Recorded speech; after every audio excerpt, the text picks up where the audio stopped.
Hello बच्चा party, welcome to CS academy. बच्चों आज की क्लास में लोग पढ़ रहे हैं क्लास 12 एक्सरसाइज 29 का बी। बुक फॉलो कर रहे हैं आरएस अग्रवाल। टॉपिक है प्रोबेबिलिटी। इस वाले एक्सरसाइज का ऑलरेडी 1 से लेकर के 15 तक क्वेश्चन करा चुके हैं। अगर वीडियो नहीं देखे तो प्लेलिस्ट में जाइए, क्लास 12 आरएस अग्रवाल प्रोबेबिलिटी के नाम से मिलेगा। फिर भी कोई समस्या आता है आप हमें व्हाट्सएप कर सकते हैं, व्हाट्सएप ग्रुप डिस्क्रिप्शन में दिया हुआ है।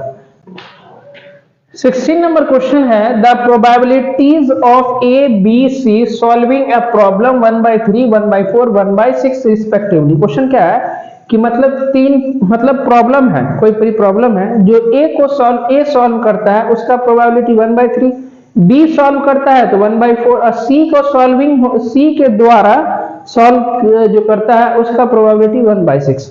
तो क्वेश्चन कहता है if all that three try, मतलब तीनों, मतलब एबीसी मान लो कोई 3 स्टूडेंट है तो ट्राई कौन सा, तीनों स्टूडेंट क्या करता है प्रॉब्लम को सिमल्टेनियसली एक साथ सॉल्व करता है।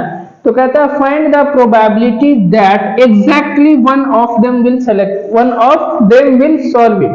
मतलब एग्जैक्टली कोई एक ही से सॉल्व होगा तो क्या हो सकता है, ए से सॉल्व होगा तो बी और सी से सॉल्व नहीं होगा, या नहीं तो बी से सॉल्व होगा तो ए और सी से सॉल्व नहीं होगा, सी से सॉल्व होगा तो क्या होगा, ए और सी से सॉल्व, ए और बी से सॉल्व नहीं होगा। तो आ जाओ देखो, तो सबसे पहली बात यहां पर क्या लिखेंगे, लेट इवन इज टू कौन सा, event for solve the problem by किसके द्वारा, ए। E2 क्या मानेंगे, event for solve the problem by B. E3 क्या मानेंगे, event for solve the problem by C. ठीक है, तो जो PE1 कितना हो गया 1/3, देखो वहां दिया हुआ है। PE2 मतलब जो B के द्वारा सॉल्व होता है कितना है 1/4, एंड PE3 कितना दिया हुआ है 1/6। देखो ये हो गया PE1, ये हो गया PE2, ये हो गया PE3। ठीक है, तो पहले आप क्या कर लो, इस सब का नॉट निकाल लो। तो PE1 नॉट निकालोगे तो क्या होगा 1 माइनस कितना PE1, तो यहां पर कितना होगा 1/3, एलसीएम लेंगे तो ये हो जाएगा 2/3। फिर आ जाओ PE2 नॉट निकाल लो तो कितना 1 माइनस PE2 कितना 1/4, इसको एलसीएम लेंगे 3/4। यहां आ जाओ PE3 नॉट, तो 1 माइनस कितना 1/6, तो ये हो जाएगा 5/6। ठीक है, रिक्वायर्ड प्रोबेबिलिटी क्या कहता है, यहां देखो रिक्वायर्ड प्रोबेबिलिटी क्या कहता है, exactly one of them will solve. हमने क्या माना कि ए के थ्रू सॉल्व होता है तो बी और सी के थ्रू सॉल्व नहीं होता है, तो इस सब पे नोट लगा देंगे, है ना। या नहीं तो क्या हो सकता है, और PA सॉल्व नहीं करे लेकिन PB के द्वारा सॉल्व हो जाए और PC के द्वारा सॉल्व नहीं हो। या नहीं तो और क्या केस बन सकता है कि PA, ध्यान से देखो PB तीनों लिख लो और PC, A सॉल्व किया फिर क्या हो सकता है B के द्वारा सॉल्व हो, फिर क्या हो सकता है C सॉल्व हो, तो A और B के द्वारा सॉल्व नहीं हो। ठीक है, तो और का मतलब पता होता है प्लस सबका वैल्यू पुट करो।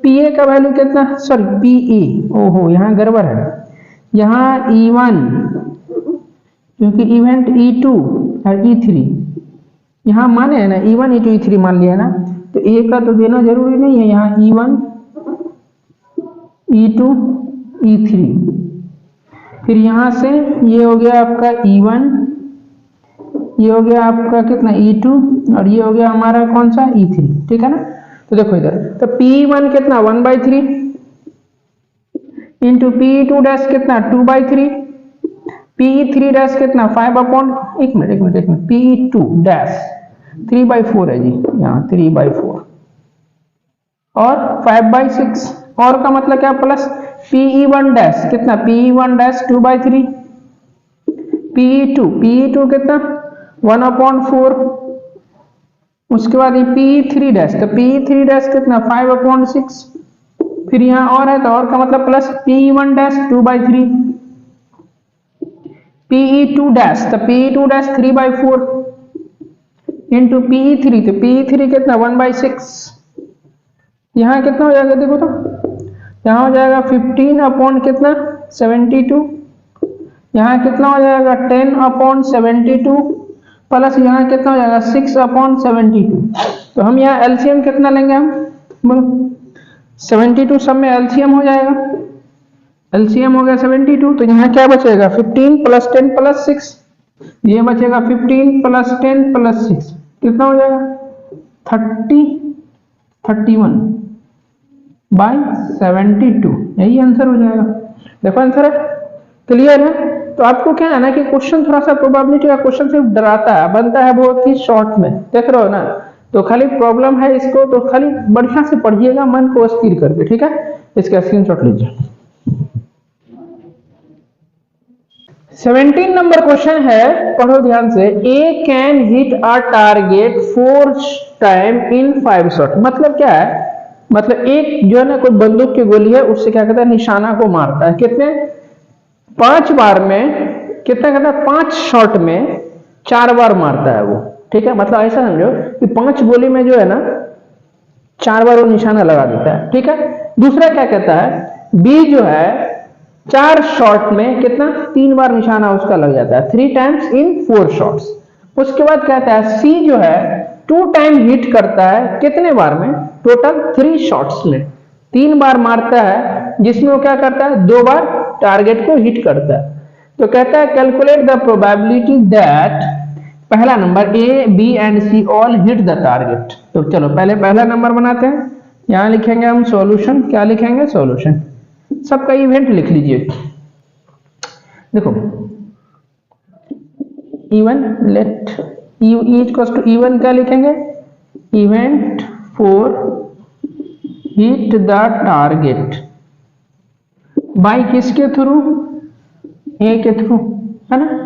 उसके बाद कौन सा है, बी हिट करता है, तो यहां लिखिए E2, यहां event for hit the target by B. उसके बाद E3 क्या लिखेंगे, बोलो event for hit the target by C. यहां पर से देखो PE1 कितना हो जाएगा, तो सर PE1 कितना, टोटल कितना शॉट है 5 शॉट मारता है, जिसमें से 4 बार हिट करता है, ये हो गया 4/5, है ना। अगर PE2 कहने का मतलब कौन सा, बी का हिट करने का क्या टारगेट है, 4 बार इस शॉट में 3 बार वो हिट करता है, तो कितना हो गया 3/4, तो 3/4, है ना। उसके बाद PE3, तो PE3 कितना सी के थ्रू, तो 2 टाइम हिट करता है कितने बार में, 3 शॉट में 2 बार मारता है, तो यहाँ कितना होगा 2/3, है ना। अब चलिए पहला नंबर क्वेश्चन क्या कहता है, A B and C hit all the target. तो यहां पर लिखो required probability,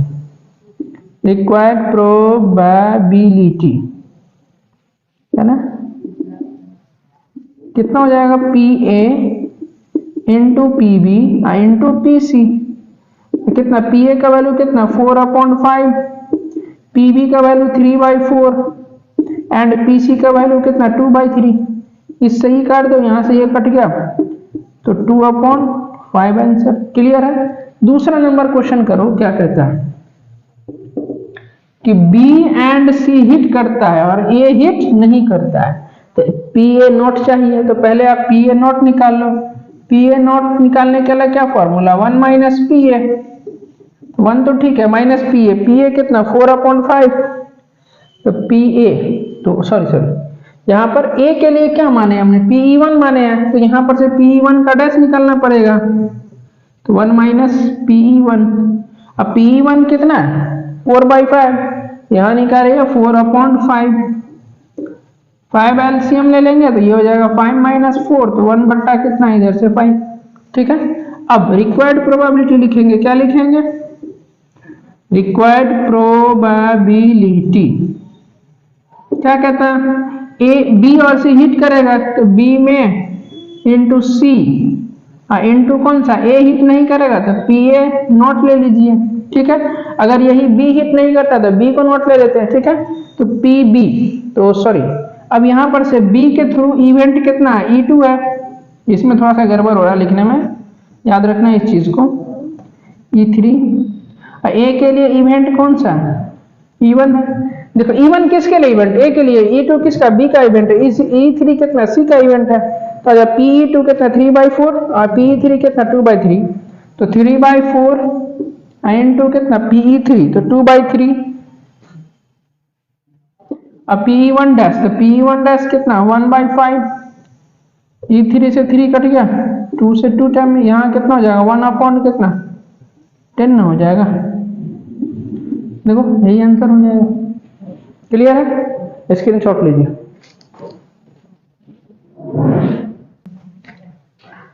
eighteen number question है कि Neelam has offered physics chemistry and mathematics in class 12। मतलब क्लास 12 में एक बच्ची है जिसका नाम है नीलम, जो फिजिक्स केमिस्ट्री और मैथमेटिक्स पढ़ती है।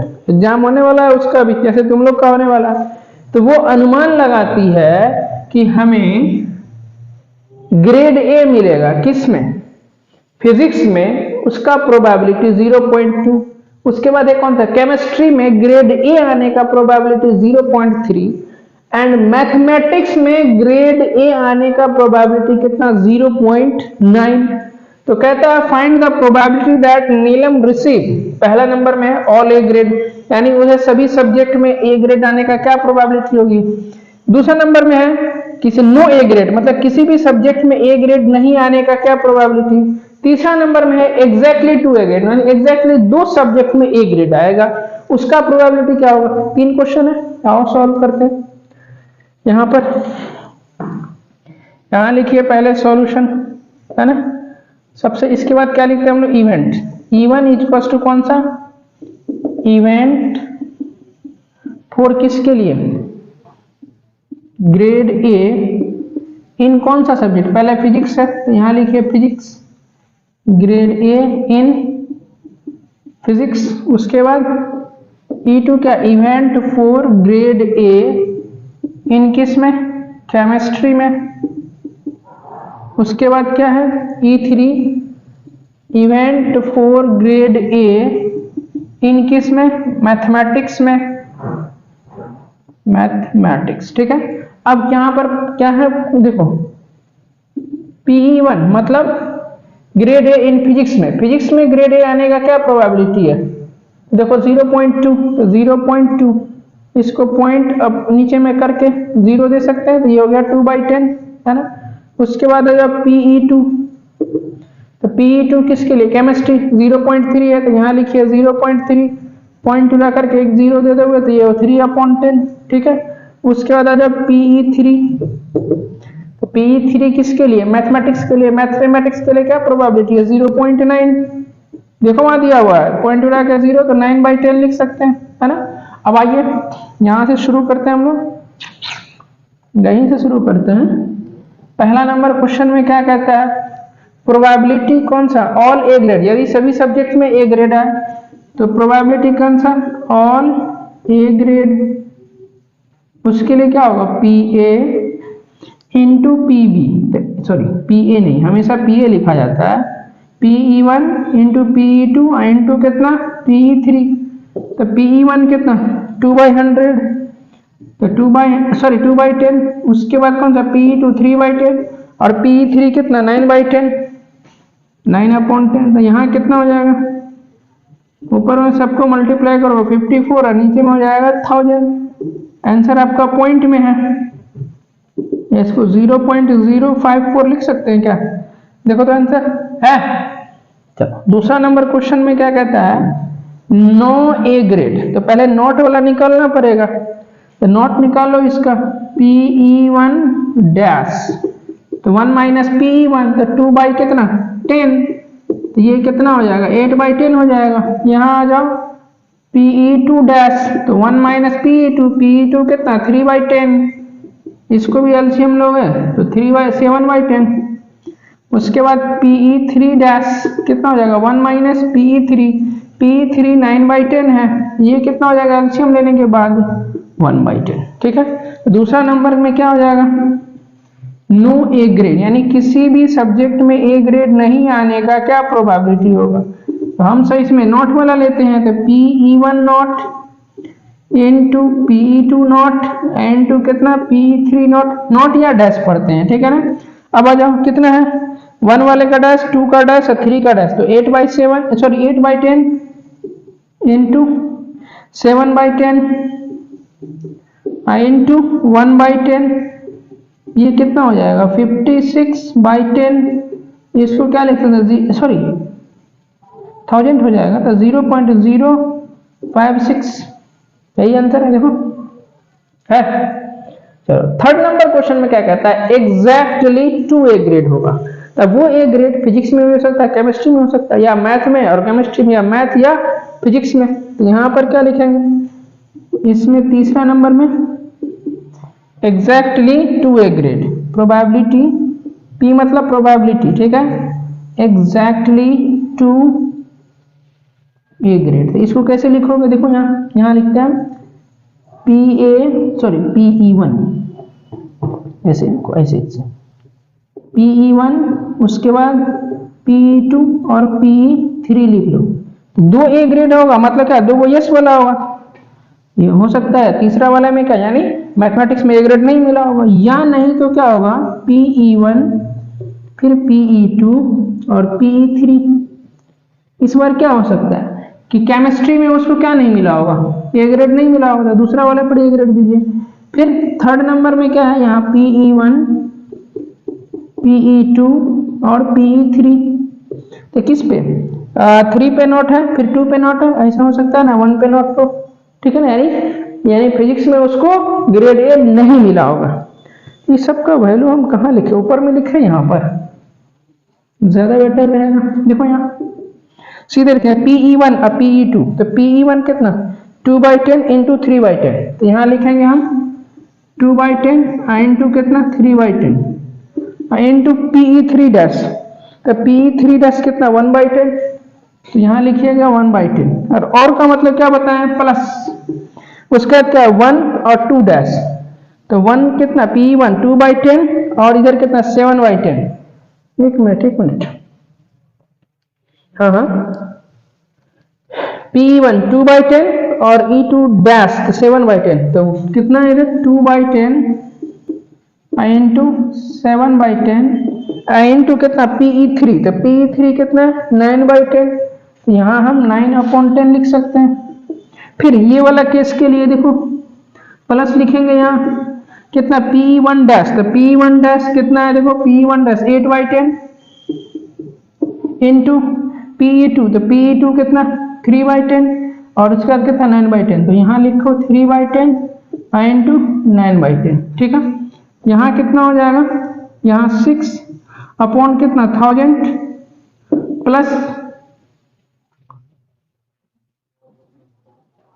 9 63 है ना, 9 को 7 से 63, 63 को 2 से करो तो ना 126, यानी 126 अपॉन कितना 1000, यहाँ पर कितना होगा 8 3 24 और 24 को 9 से करो तो 9 चौके 36, 3 बचा, 9 2 18 3 21, तो यहाँ हो जाएगा 216 अपॉन कितना 1000 आप यहाँ पर एलसीएम ले सकते हो, तो यहाँ पर क्या बचेगा 6 126 प्लस 216, सबको ऐड करो 6 6 12 6 18, ओके, एक बचा, 1 1 2 और 2 2 4, यहाँ पर हो जाएगा 3 अपॉन कितना 1000, इसको डिवाइड देखो तो 0 पॉइंट कितना 348, देखो आंसर, एक मिनट, अरे है आंसर, तो फिर खींचो फोटो।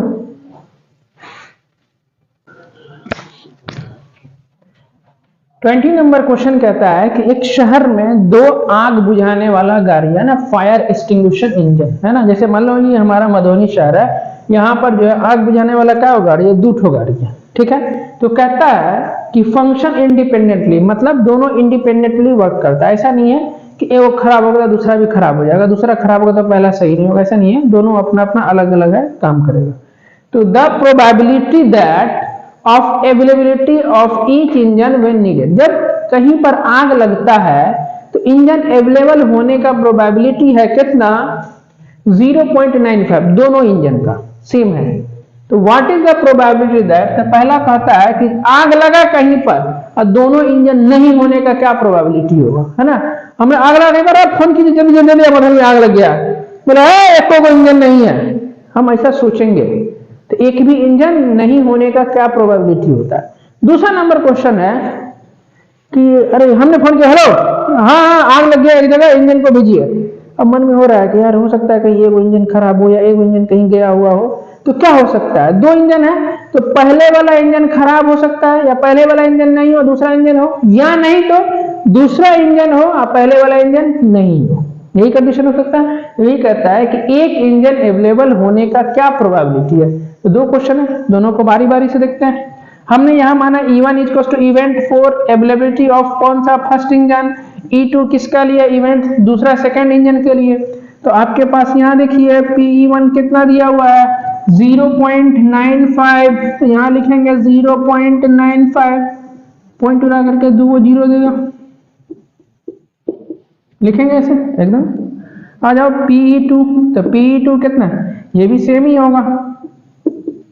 आप इसका नोट निकाल लीजिए क्योंकि नोट का जरूरत पड़ेगा। तो P1 डैश, तो 1 माइनस कितना 95/100, तो 100 एलसीएम लेंगे, ये कितना होगा 5 बाई कितना 100 हो जाएगा। अब PE2 डैश ये भी तो सेम ही रहेगा क्योंकि दोनों का प्रोबेबिलिटी सेम है, तो ये भी कितना 5 बट्टा कितना 100 होगा नोट दोनों का।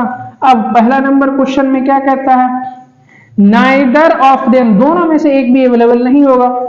इतना लंबा लिखने का जरूरत नहीं है, सीधे लिखिए रिक्वायर्ड प्रोबेबिलिटी। क्या लिखेंगे, रिक्वायर्ड प्रोबेबिलिटी कितना हो जाएगा बराबर, यहां हम बराबर यहां दे दो PE1 dash into PE2 dash. तो PE1 डैश कितना 5/100 इंटू PE2 डैश, ये भी तो 5/100 ही होगा। इसको काटिए कितना बार में 20 टाइम में, इसको भी काटिए 20 टाइम में, तो 1/20 इंटू 20 कितना होता है 400। तो पहला का आंसर 1/400, ठीक है। दूसरा नंबर में क्या कहता है, एक ही इंजन अवेलेबल होगा। तो क्या प्रोबेबिलिटी यहां लिखेंगे, यहां लिखेंगे पहले रिक्वायर्ड प्रोबेबिलिटी, प्रोबेबिलिटी कितना हो बोलो यहां पर, कि सर हो सकता है कि पहला वाला इंजन अवेलेबल हो और दूसरा वाला इंजन अवेलेबल नहीं हो, या नहीं तो और क्या हो सकता है कि पहला वाला इंजन अवेलेबल नहीं हो लेकिन दूसरा इंजन अवेलेबल हो। अब और तो कोई कंडीशन नहीं हो सकता। तो दो वैल्यू PE1 कितना, PE1 तो 95/100, यहां लिखो 95 बाई कितना 100 into PE2 dash, PE2 dash कितना 5/100, तो यहां लिखिए 5/100, और का मतलब क्या प्लस, तो PE1 डैश, PE1 डैश तो ये भी कितना 5/100 इंटू PE2, PE2 कितना 95/100, ठीक है। दोनों तो सेम चीज है ना, तो दोनों ऐड हो जाएगा। तो हमें एक बार 2 इंटू कितना लिख दें 95/100 इंटू कितना 5/100 लिख दें, देखो ना दोनों सेम है, बीच में प्लस है और का मतलब प्लस, तो दोनों को जोड़ दिए मल्टीप्लाई करके, एलसीएम लेने से अच्छा कि दोनों को पहले जोड़ दो। यहाँ कितना बार में कटेगा 50 टाइम में, ये कितना बार में कट गया 10 टाइम में, इसको काटो 5 से काटोगे